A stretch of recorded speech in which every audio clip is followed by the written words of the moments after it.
Hello everyone, welcome back to my new channel and new video.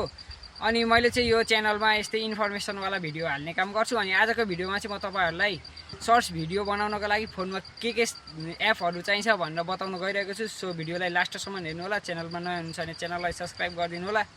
So अब चाहिँ video सुरु गरौँ। हाम्रो चाहिँ फर्स्टमा चाहिँ आउँछ एडिटिङ एप, जसमा चाहिँ मैले भिएन, क्यापकट अनि इन्सर्ट तीनटा युज गर्छु। त्यसमा पनि मैले प्रायः जस्तो युज गर्ने भनेको चाहिँ इन्सर्ट नै हो, किनकि मलाई त्यसमा चाहिँ लास्टै सजिलो लाग्छ। तपाईँहरूले चाहिँ भिएन, क्यापकट, इन्सर्ट तीनटा मध्ये जुन युज गरे पनि हुन्छ। काइन मास्टर नै हुन्छ, तर पनि अब अलिकति राम्रोको लागि चाहिँ ती तीनटा छन्। तपाईँहरूले तीनटा मध्ये जुनसुकै युज गर्न नि सक्नुहुनेछ। सेकेन्ड नम्बरमा आउँछ हाम्रो recording app, voice recording app, जसमा चाहिँ मैले दुईवटा युज गर्छु। तपाईँहरूलाई त्यो म देखाइहाल्छु, स्क्रिनमा देखाइदिन्छु। त्यो दुईवटा मात्रै तपाईँहरूले जुन युज गरे नै हुन्छ, भोइस राम्रै नै आउँछ त्यसमा रेकर्ड गर्दाखेरि। तेस्रोमा रहेको छ भोइस एडिट गर्ने एप। त्यो भोइस एडिट गर्ने एपमा चाहिँ लेक्सिस अडियो एडिटर अनि त्यसपछि अर्को भोइस कट भन्ने हुन्छ। त्यो दुईवटा मध्ये तपाईँहरूले जुन पनि युज गर्न सक्नुहुन्छ।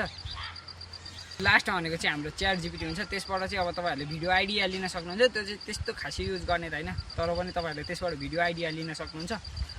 अनि आजको भिडियो चाहिँ यति नै हो। तपाईँहरूलाई भिडियो कस्तो लाग्यो, जस्तो लाग्यो त्यस्तै कमेन्ट गरिदिनु होला। च्यानलमा नयाँ हुन्छ भने च्यानललाई सब्सक्राइब गरिदिनु होला। भिडियो मन परेमा भिडियोलाई लाइक गरिदिनु होला। भेटौँ र अर्को भ्लगमा। नमस्कार, बाई बाई।